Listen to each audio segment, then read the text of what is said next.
And we're live. There we go. Everybody. Yeah, here I am wandering around in the land of the unknown. Little technology issues here. So sorry, we're a little bit late showing up at the gate here. Welcome everybody to this week's episode of Fearless Flight Live with our merry band of people. Yeah, Diane Hansen, Eric Larson, and Dieter Staudinger, and myself, Capt Ron. So it's been kind of a benign week in the airline industry, other than Eric and I were talking about we're starting to get monsoons here in Arizona, which means we get a lot of wind and no water. Usually blows around, and we'll talk a little bit tonight about summer flying, and Diane's got some tips on etiquette to talk about. I'm having trouble with one of my monitors, so I'm just looking off to the side here more this evening. First thing we always want to remind you is if you haven't, consider joining our Fearless Flight Birds of a Feather group. We're approaching 1,400 members there, and it's a lot of people find that helpful to either come on and get information or leave information. If you join it, make sure you leave some information, leave a message for everybody out there, and just let us know that you're alive and with us. And if you have anything to ask, any questions or anything, make sure you leave those as well. Tonight, I had a thought about, overcoming fear flying is hard work. It's kind of a play on the saying that I saw that, being human is hard work, mainly because we got this thing called the brain and conscious awareness, and it's talking to us. When it comes to the fight or flight response, which is what we think about when it comes to survival or anxiety disorders, things like that, the way it works for any mammal or lots of animals, but certainly mammals, is fight, flight, or freeze. And that works. The freeze works for if you're a bunny rabbit trying to avoid being gobbled up by a fox, because you can sit there motionless, as Mother Nature gave them the skills to do, but you don't have this conscious awareness up here driving you crazy and thinking about the what ifs that can possibly happen out of that. But as a human being, it's quite a bit different, because we do have conscious awareness, and we know that there are lots of possibilities out there. And as I've said to many of you personally, you're too dang smart for your own good. We got to dumb you down, because if you got a bright mind and a fair amount of intellect to start with, it's hard to put that analytical part to sleep. And so that causes problems in and of itself. We'll take questions. I hope we get some. That's always it's much better to hear what you're interested in talking about than it is us. We'll highlight the monthly live coaching webinar that's coming up on Thursday this week, and we'll talk a little bit about the Fearless Flight Club. So with that, 15-minute coaching calls. I had a few people sign up this week, quite a few actually. So I want to keep those coming. I love it when you fill up my schedule, and it gives me something to do, and I feel important at that point in time. And it's really the best part of that is the amount of contact. I look through my contacts because I keep a coaching record, and right now I have about 1,800 that I can't get to, because some of the nasty guys that do stuff on the web got me locked out of a server that I had. But since I've started that, I've got over 400 people since September, I think, that I've talked to personally. So that'll give you an idea how many of you are out there. Multiply that, move the decimal point a couple of places to the right, and that's the nature of the problem that we see. That doesn't even touch the scope of the problem around the world. So there's a lot of people out there that struggle with flying, and the thing Dieter and I are working on a big relaunch to the 201. So if you are a member, look for some new things coming in there. If you are a member of the Fearless Flyer Club, and you have previously had access to the 201 course, the 201 online course, you'll want to go back and take a look at that. Well, and we'll be talking about that in the next couple of weeks. Some of the new additions that we're making there. And if you haven't been a member of the 201, and you might consider that. I had 3 coaching calls this week from past clients who flew successfully over a year ago, and they just felt they got rusty and they wanted to just brush up on their skills. And so one of our goals, Dieter and I, when we talked about this, was to give people a place where they could stay connected to, so that they wouldn't have to feel like they're starting from scratch and reinventing the wheel all the time. So that's one of the big benefits there. So if you haven't, if you're interested and you need to talk a little bit, consider the 15-minute coaching call there. I had a couple of one individual did an intake. Oh, I can't drag that over. I'll have to leave it there. So I want to just talk a little bit specifically about some of the things that people talk about that bother them. So here's an individual. Imagine you're him. All right. You have had a long-standing, let's say, less than a love affair with flying. And you have notes like this. You flew the day before 9/11, almost bounced to a flight that crashed into the Twin Towers the next morning. Had a premonition on my 9/10 flight. He actually flew on 9/10 that there were hijackers. His premonition is, I take it was a dream, was so vivid that he wrote goodbye notes to his families, and it was that vivid. And his fear flying has gotten progressively worse through the years. Now I can't even get on a plane. Well, of course not. If your brain is telling you, if the story you're telling yourself is that every time you get on the airplane, you risk losing your life, or you risk a situation or a scene like that happened on 9/11, your psyche's got nowhere to go. It's going to be anxious. It's going to be uprooted. It's going to be turbulent out there. So the trick is to change the story that you tell yourself. And that's the long-standing and ongoing theme for Fearless Flight, is you have to change the way you think about flying. And the way you do that is to change the story. Everything you have, every perception that you have is filtered by the beliefs that you have come to own. And those are reinforced by stories. So if you hear somebody say something, whether they said what you think they said or not, it doesn't matter, because whatever you settle on, whatever story you hear that you tell yourself about what they said is going to be colored by that example. And so it makes it really impossible. And it's one of the most difficult things about being human, and that is being objective about that. So back to our friend here that filled out the intake here. He said, I've tried Xanax. I don't like the drugs, medication. Last time I flew, I felt anxious the entire flight. I was actually happy about the pandemic. There's a twist. My wife and family won't ask me to get on a plane because they know what the answer will be. And almost skipped a trip to Hawaii. Interesting. So the destination apparently does make a difference. And he did make the trip, but he was quite fearful. And he said, I never tried Valium, but would consider it. But your method seems like my best option right now. And I assume he's talking about using some tools, skills, and strategies that are not based in medication. And just to clarify, I have nothing against using medication. Modern chemistry has its advantages. And if you can't get on the airplane and have your anxiety below a 5 on a scale of 1 to 10, you're not going to have any resilience, no wiggle room. If you get, inevitably you get turbulence or something triggers some anxiety in you, you risk pushing yourself into a panic attack. So you got to get that down. So if medications are the only way you can do that, I totally support that. Try to do it with your doctor's guidance.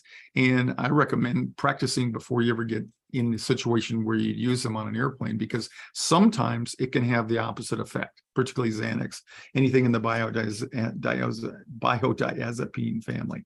And the last thing, this is a theme that we'll be talking more about on the Thursday night coaching session, is the role of self-talk. Self-talk is very useful as a human being. If somebody tells me, it gives me a grocery list, and I go to the grocery store, and on the way over there, I forget, I'm going to be walking down the aisles thinking, okay, what was that? What was that? I'm looking for cues, and I'm thinking. So it can be very helpful to keep you in the moment and try to come up with things. But when it comes to an anxiety disorder, it's very disruptive, or it can be disruptive.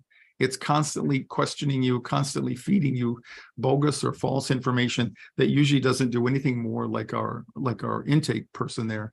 It's just raising issues for you that are going to make it difficult for you to stay calm and in any way stay out of the ozone with your anxiety. Want to take let's see, should we talk about let's talk about summer tips, since it's summer out here, and Eric's made or I made a reference to the fact that we get summer monsoons out in the desert. We don't get a lot of rain, but we do get a lot of wind, and I think we're still having what you were having a little bit while ago, Eric. So why don't you talk to us about some things that people might consider? Well, there's obviously you guys have your concerns, and your concerns may rotate a little bit with the seasons. And I was making a joke with Ron that let me interject here. If you have concerns, put them in the chat. We'd love to see them. Okay. So as Eric goes through this, and you think of questions about flying in the summer that he may trigger for you, let us know. Okay, go ahead, Eric. So I was tongue in cheek saying, gee, during dinner, I noticed a Guernsey cow blowing sideways through my yard, which made me homesick for the Midwest. And I thought, this is a little early. And Flight Attendant Diane pointed out, yes, the official start of monsoon season is June 15th, but it was blowing really hard out there right now, or earlier. And I was starting to think about summer flying anyway, because I went out to grill for a minute, and my grill temperature thermometer was showing 200 degrees before I turned on any of the burners. And I thought, it's kind of warm out here already. So there's some things for all you guys to think about this summer. Number one is thunderstorms, which we have to think about most of the time, but more often in the summer. Two different types. I'm just going to scratch the surface. We can get into it later. Are air mass thunderstorms, which stand alone and just occur, and others are generated along a frontal boundary, which can be more difficult to run around. But with our weather forecasting and our onboard detection, we can get around those. But those are more of a concern in the summer than other times of the year. The other thing is differential heating of the terrain and the ground as the sun comes up will be more of a factor in the summer months than in the other months. And if you can schedule a flight early in the morning, that will help you with atmospheric stability before the heating starts. That being said, jumping off the weather, I saw a report on the news and have read some things that car travel is up just single-digit % over pre-COVID, but air travel is up over 11% of pre-COVID travel volume. That is huge. So book early, get to the airport early. If you can get out of town on the earlier flights, the trouble tends to run downhill during the day. And by trouble, I mean misconnected crews, a broken airplane, an airplane that doesn't arrive, that sort of thing. Your travel plans will hopefully be impacted less if you're out on a first flight of the day flight. And the poor airlines are trying to hire, train, and buy airplanes as fast as they can, but to try and swallow the volume of everyone deciding, oh, we need to go everywhere all at once from the COVID shutdown is very, very difficult. So those are some things that will help you through summer if you can use those as a rule of thumb when you're booking a flight. I was talking to Mark, a friend of ours that's still active, Eric. He was talking about the crews, and they're with the majors of course they're trying to recover from the pandemic with staffing and stuff like that. And he said right now there's a lot of fleecing of the regional carriers ranks. And he was telling me that they're paying a big bonus, I believe, signing bonus for somebody jumping ship and coming over. So that you might notice that if you're traveling in some of the small markets. He said that they were actually back flying some of the routes that they would have normally had some of the regional carriers do, because the regional scene. And I know Diane's been flying in a lot of not strange places, unusual places, off that you haven't done often. Really full. just to piggyback on what Eric said, with the increase in flying, the percentage we're noticing it, our planes are completely full. And if you want to, as a crew member, try non-revving, flying standby, those are becoming very difficult seats to get because there are so many paying passengers, which is good economically, but it's, as he said, if you have plans for summer travel, don't delay looking for seats or routes or hoping for good deals, because they're not necessarily going to be out there. The newspaper, the local newspaper, addressed the issues of increased international travel. And so that's an additional, in order to get to international travel, we very often have to go to Charlotte or SFO, LaGuardia, JFK or something. And those seats trying to get there are filling up. So in general, unless you have some extenuating circumstances, it's important to plan ahead as much as you can for those seats, and just to snap them up when you have the opportunity. So Eric, increased air traffic. So does that mean everybody's got to worry about bumping into more airplanes? No. Why not? The airlines, the air traffic control system, the pilots, everybody else will still obey the same rules, standards of separation. They will not put more airplanes into a smaller space and not worry about it if they bounce off each other. That's pretty much not a general rule of thumb of airline flying. So how do I know that? What do they do? How do they do that? There are very rigid standards set by the FAA, particularly air traffic control, of spacing of airplanes. How do they do that though? How do they know that it got spacing from the airplanes? They can see that the airplane is reporting to a satellite, which comes back down, reports to them, and they absolutely see where every aircraft is. And if the system is getting filled up, they issue, the air traffic control occasionally issues ground stops where they just won't admit any more airplanes into the system until they can clear out those in front of them. They won't allow essentially an overcrowded situation in the air. They'll make people park on the ground until they have choke points cleared. So I think what you're saying is they use radar to see when you can't, because you can't see it human. So what happens if the radar goes down? They'll use global positioning satellites. Okay. What happens if the Russians sabotage the global positioning satellites?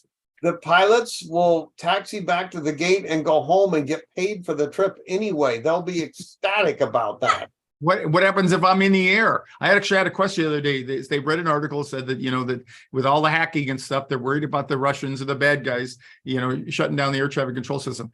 We used to fly that way, right? We didn't have radar. When I mean, it was in vogue when I got in, but we didn't have radar. How did we do it before radar? Just like we did, the old guys, and the kids said, "Oh, quote, you guys know how to fly steam. What state are we over?" And you and I would go, "Shut up. We'll take care of this." There's a huge ground-based navigation system that we can use to navigate en route, conduct approaches, hold, do everything we need to do without any of that other silliness. But it will tremendously slow down the rate of aircraft that can be admitted into the air if we're actually doing that. Yeah. So if because we still have radar outages and power outages and stuff like that. But that when that happens, should you be tempted to read an article and go into a dither, just think about that. You don't have to remember what Eric and I talked about tonight. What you have to remember is tonight it seemed reasonable.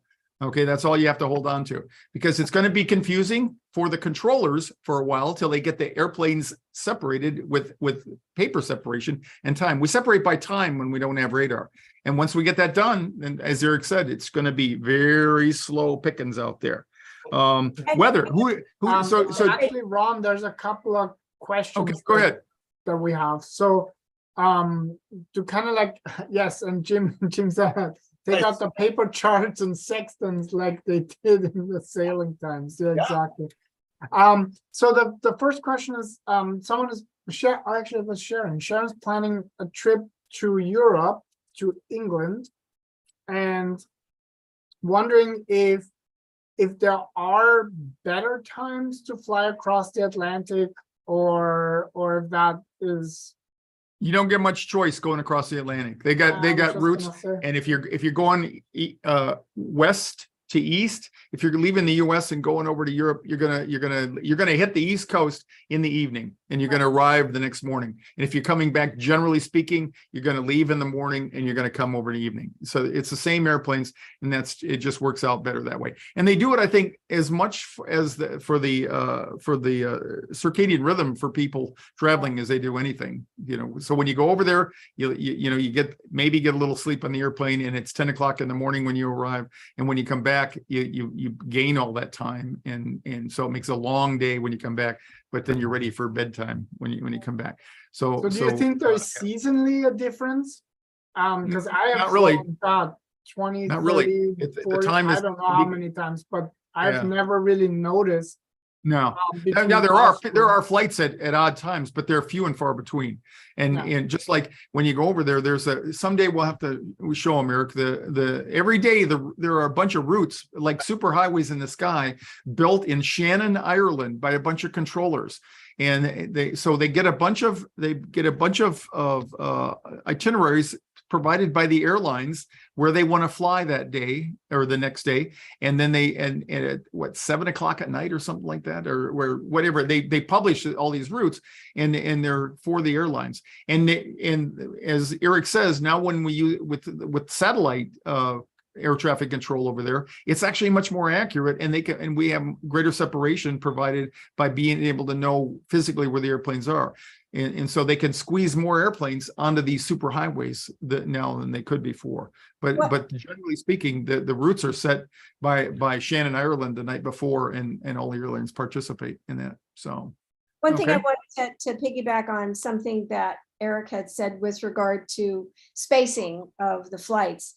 And one thing passengers will question us about, or just not really be overly concerned, sometimes they're frustrated, is we'll push back from the gate and we'll be sitting there somewhere, sometimes what we call the penalty box or wherever we are, and that has to do with, as he said, the spacing of the planes with more planes. You can't see it. The weather may be perfect where you are on your aircraft. It may be terrible where you're going. It may be terrible on the way through. It may be fine, but they need to work their way around a storm or something. But whatever the situation is for you as a passenger, just understand that there's nothing when you push back from the gate and you're sitting there for 15, 20 minutes, as I did this morning on my flight. It doesn't mean there's anything wrong at all. If you think about it in terms of getting on the freeway and you're on the entrance ramp and there's the lights at the end and they're metering the cars going onto the freeway, making sure that there's plenty of spacing and the freeways are not being overloaded. It's oversimplification, but that's the same general idea, is they are metering the planes, so to speak, so that everybody has the correct spot to get to. And that's all it is. It's not that there's anything wrong with the aircraft or anything wrong with anything else. It's just that they're waiting for their turn. That's all. So increased traffic, weather conditions, and longer flights in crowded airports. What's your job as a passenger? You get to sit there and do nothing except sit and enjoy the lap of luxury. You don't need to tell yourself a story because you're spring-loaded to negative bias, so that anything that you don't understand creates an alarm in your head. Again, it's the story that you tell yourself, so you need to get some more information. So the two biggest things about this: seek professional help, find somebody that can tell you more about what's going on and can answer and explain what your fears are. Who could that be? Who possibly could I go? Oh, FearlessFlight. You could actually talk to us, whether it's on the shows or whatever. And pardon my cynicism there. And then just in general, getting education and information. That's the foundation of the global online course and the FearlessFlight method is educate yourself first. The more you know, the less you have to sit there and worry for the pilots, because as I've said many times, they will not share their paycheck with you. not in any way, shape, or form. So no matter how much you worry, they are not going to turn around and thank you like that. And generally speaking, if you have a flight that has turbulence on it and you do become alarmed or something like that, catch one of the guys or gals, the pilots, before you leave the airplane, and leave your anxiety on the airplane by saying, hey, you know what, I thought I was going to die back there a little ways. Was I really going to die? No, ask them to do that. That's the best thing you can do for yourself is if you have a bad experience on an airplane, is get one of the flight deck crew members to talk you through that. And they'll basically reassure you that everything was okay. And you know that because you're walking and the airplane's, landed and they can reuse it. So everything must have worked out in the end, but it is helpful to not take that with you and let it fester. So, okay. And I just put in the chat in Facebook we have this, well, it's a YouTube video, but a really cool animation about the North Atlantic tracks, the superhighway, and it's a really cool. I think it's just 2 minutes to really visualize how exactly all that works. There's another question about these daytime heating thunderstorms that often seem to appear out of nowhere. How do you handle that stuff if it's if a thunderstorm? I think the question was, what if a thunderstorm just appears in front of the plane? That's literally training and tradition. That's how you handle it. Tradition defined as experience. Yeah, like Eric said, if it's an air mass thunderstorm, if it's a big, you look on the weather forecast at night, and if you see this big thing with shark's teeth along it, it's a Canadian front of cold air, comes down, runs into hot, moist Gulf air, and the Gulf air gets pushed up. The cold air goes down, and it generates a line of weather along there. So as Eric said, if that happens to be in front of you and it's pretty steady, you may have to delay, you may have to do some fine tuning, and that can leave you on the ground with delays sometimes. But if it's an air mass thunderstorm, it's going to be popping up here and there just because that's what thunderstorms do, and it's much less of a factor unless it happens to be right over the airport when you're trying to land. So in general, again, you don't have to worry about it. It means nothing to you. It means nothing except the story that you tell yourself. So you need to make sure that you are informed when you do that. You can't make an informed decision without information. So that's, and we're here hopefully to help you do that.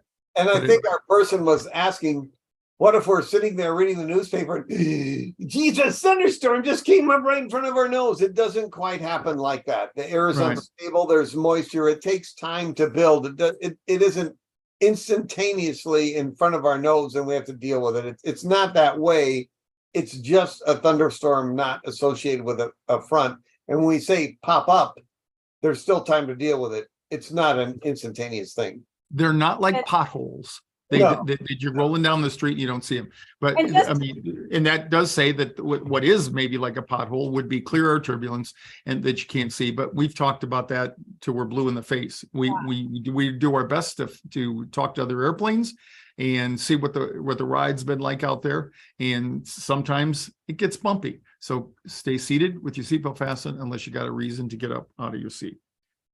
And that's the thing with the summer in Phoenix or Las Vegas, wherever it's hot, the first few minutes of your flight taking off and as you're landing, maybe a little bit more bumpy just because of that. But again, as they're saying, no big deal. That's the way it always is.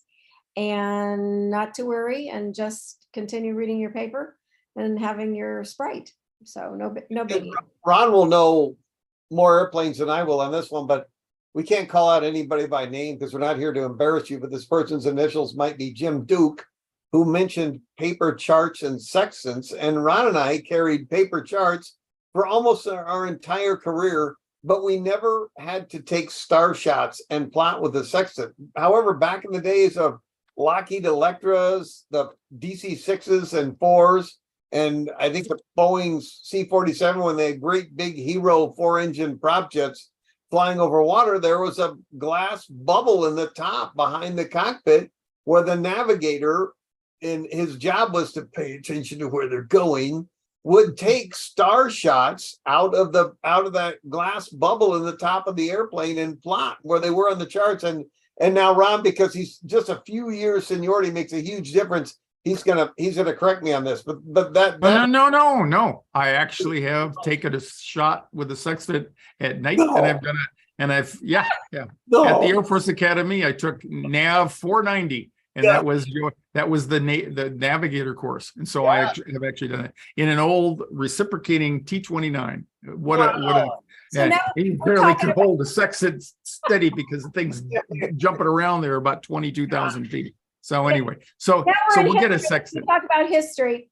So I said to the guys that as of yesterday, May the 15th, 93 years ago, Ellen Church was the first female to be a cabin hostess in the United States. And Ellen Church, you can Google her. She's a very fascinating story. And she was a registered nurse and a pilot. And she could not get hired by the airlines because she was a girl. And so Ellen Church convinced this airline, Boeing Air Transport, BAT, to hire her as a cabin crew. And then, but she was the first one, 1930, May 15th, 1930. So To treat these men should they become sick. That was how she convinced them. It was about her technical expertise. Yeah, All right. not quite sure that was it, but yeah. So for that and other extremely interesting information, join us on Thursday.